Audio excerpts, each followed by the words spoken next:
Suns-Lakers on ABC yesterday. Phoenix wins in the end. What was your biggest takeaway? Well, the Lakers are inconsistent, but we know that. But Phoenix might be turning a corner, and I know you still haven't seen all three of their big three. It's eerily reminiscent to what happened in Brooklyn, but I really like the way that Booker and KD played yesterday. And Nurkic, Grayson Allen shooting a three. Come on now, Phoenix might be able to meet expectations. The Suns are a fascinating team. If they're at their best, they're probably as good as anybody, but they're also not as consistent as you'd like to see, partially because they never seem to all be together. Then the Nuggets played the Warriors last night, the defending champs. I've got the Bucks first here. Bucks yesterday knocking off Philadelphia. What was your takeaway? This is what the Bucks are supposed to be doing. Post-game, I believe Giannis said that he put the two wins together. They had a win over Minnesota on Friday. He likes the momentum of this team moving forward.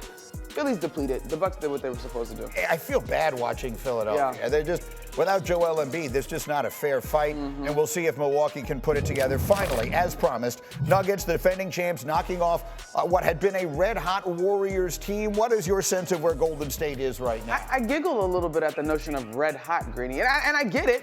What was it, 8 out of the last 10 or something crazy? Yeah. But the Nuggets are still the Nuggets. And to me, I continue to go back to the size of the Warriors or the lack thereof. Like, Nikola Jokic has a handle on the game of basketball that is kind of, frankly, unmatched by anybody else in the league right now. And the Warriors, to your point, are small. There are good matchups for them and there are bad matchups. This is a bad matchup for them, but nothing changes the fact that Draymond Green has something to say. And in this case, his outlook for this team's future, meaning this season, remains very optimistic. I 100% believe that we are legit title contenders this season. I don't see any team out there that we couldn't beat. Obviously, the cards got to fall in place. Obviously, a lot of things got to go your way.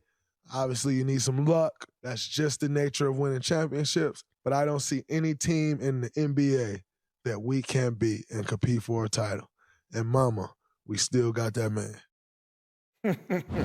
Well, we know who that man is, and he's still playing at an MVP caliber level. But is Draymond right? Can this team, if the ball bounces the right way for them every now and again, can this team beat anybody? So Greeny, let's just make a formula here, hypothetically, right? If this cup is our measurement, you're gonna need, in the case of the Warriors in 2023, about 60% of the bounce and the luck, and then there's 40% of talent. Right. In years past, this team has had so much talent that you just need a little sprinkle of luck on top, like a little cinnamon, right? Right. I agree with Draymond in theory. He has the utmost confidence. He has been to the mountaintop. He understands it. But then you got that man who just recently told our very own Malika Andrews, we are average, and I believe you are what your record is. And so until we find some momentum to separate ourselves, you got to deal in the reality. But I have no problem with the confidence. In fact, I do think this is a team that can beat any team in the league on a game. Well, I have questions about series. That's right, on any given night. I agree with you on that. But we'll come back out here again because Monica is much nicer than I am. Can you bring the camera back out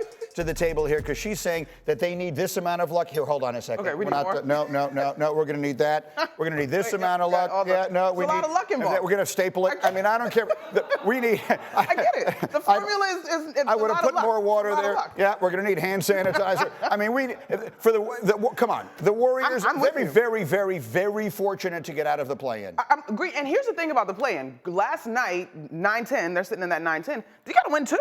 You got to win 2 just to get to a series. And so, I listen, the thing that I agree with from Draymond in that sound is they do still have a gravitational force in the league in Steph Curry. But I think we will have the conversation about how far can Steph carry this team. I would be willing to flip it. How far can this team support Steph? And I'm not sure that we haven't approached a ceiling in terms of them this season. I think we have approached it. I mean, if you look at the 3 generational stars that we opened the show talking about sort of directly or indirectly today, you got Steph, you got LeBron, you got KD. I think of the 3 of them, if you had to bet on which one is going the furthest, the last one I think you would say is Golden State, isn't it? Wouldn't you bet on the Lakers or the Suns to go farther? I would, and it goes back to size. I mean, if Nikola Jokic can give you Yusuf Nurkic can give you 20-plus rebounds, there's size there, right? There's Devin Booker, who is probably the youngest of the stars that you would look at on this particular team. You look at last night, Steph goes 1 of 10, and like that can't happen. He has to be extraordinary. Even if you go back to last year's series with the Kings, he averaged 37. He had that incredible game 7, I believe, in that series. So it has just required so much out of him, and you have questions about the supporting cast. So Listen, cheers to Draymond. He's supposed to say all that. They're supposed to galvanize internally, and the rest of us can look at it. No, that's exactly right. What's Draymond going to say? Well, we really have no chance. But at the end of the day, I mean, his coach was the one who said last year when they got knocked out in the second round, we maxed out. We maxed out. And this team is better than that, but they're not that much better than that. And the conference is that much better than that.